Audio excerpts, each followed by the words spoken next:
ময়না বিবেকানন্দ বিদ্যা মন্দিরে শিক্ষক দিবস পালন আজ 5ই সেপ্টেম্বর। শিক্ষক দিবস দেশের সর্বত্রই পালিত হল ডক্টর সর্বপল্লী রাধাকৃষ্ণনের জন্মদিন অর্থাৎ শিক্ষক দিবস। আজ সমস্ত গুরুকে শ্রদ্ধা নিবেদন করার বিশেষ দিন। ময়না ব্লকের ময়না বিবেকানন্দ বিদ্যা মন্দিরে সাড়ম্বরে শিক্ষক দিবস উদযাপিত হলো। প্রদীপ প্রজ্বলনের মধ্য দিয়ে সর্বপল্লী রাধাকৃষ্ণনের প্রতিকৃতিতে পুষ্পার্ঘ্য নিবেদন করে বিদ্যালয়ের শিক্ষক দিবস অনুষ্ঠানের শুভ সূচনা ঘটে। এরপর ছাত্রছাত্রীরা শিক্ষক শিক্ষিকাগণের বরণের মাধ্যমে শ্রদ্ধার্ঘ্য নিবেদন করে। অনুষ্ঠানটিকে স্মরণীয় করে রাখার জন্য ছাত্রছাত্রীরা নাচ গান আবৃত্তি পরিবেশন করে।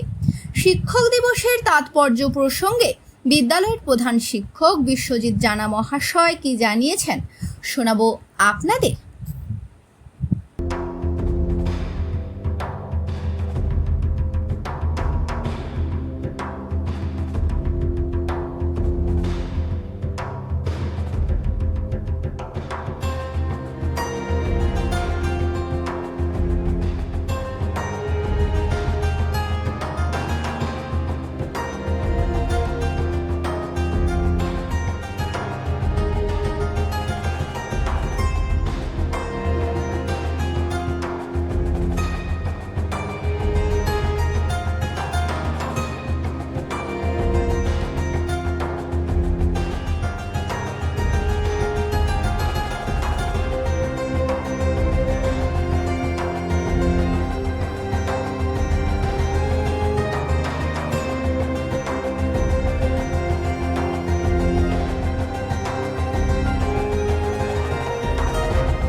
আমরা সর্বপ্রথম আমাদের অনুষ্ঠানের সভাপতি নির্বাচন করব। তাই আজকের এই পুণ্যদিনে যেখানে ভারতবর্ষের প্রথম উপরাষ্ট্রপতি ও দ্বিতীয় রাষ্ট্রপতি তথা সারা জীবন ধরে যিনি শুধু শিক্ষাই দিয়ে গেছেন সেই প্রণম্য ডাক্তার সর্বপল্লী রাধাকৃষ্ণনের জন্মদিন, সাথে সাথে এই দিনে সারা ভারতবর্ষ জুড়ে যে শিক্ষক দিবস পালন হয় সেই পূর্ণ দিনে আজকে আমাদের স্কুল ময়না বিবেকানন্দ বিদ্যা মন্দিরের ছাত্রছাত্রীরাও এই দিনটি পালন করছি। আজ শিক্ষকদের কাছে, সেই সঙ্গে ছাত্রদের কাছে এবং অভিভাবকদের কাছে একটি খুবই গুরুত্বপূর্ণ দিন। আজ 5ই সেপ্টেম্বর 2024 ডক্টর সর্বপল্লী রাধাকৃষ্ণনের জন্মদিন, যিনি ভূতপূর্ব রাষ্ট্রপতি ছিলেন, প্রথমে স্বাধীন ভারতের উপরাষ্ট্রপতি ছিলেন। তিনি একজন জ্ঞান পিপাসু, একজন বিখ্যাত দার্শনিক, সেই সঙ্গে তিনি অধ্যাপক এবং মহান বিশ্ববরেণ্য দার্শনিক ছিলেন। তার আজ জন্মদিন পালিত হচ্ছে সাড়ম্বরে সারা ভারতবর্ষ জুড়ে এবং সেই সঙ্গে আমাদের বিদ্যালয়ে ছাত্রছাত্রীরা বিগত কয়েকদিন ধরে অনুশীলনের মাধ্যমে আজকের অনুষ্ঠানকে সাফল্যমণ্ডিত করে তুলবার জন্য তারা প্রয়াস চালাচ্ছে।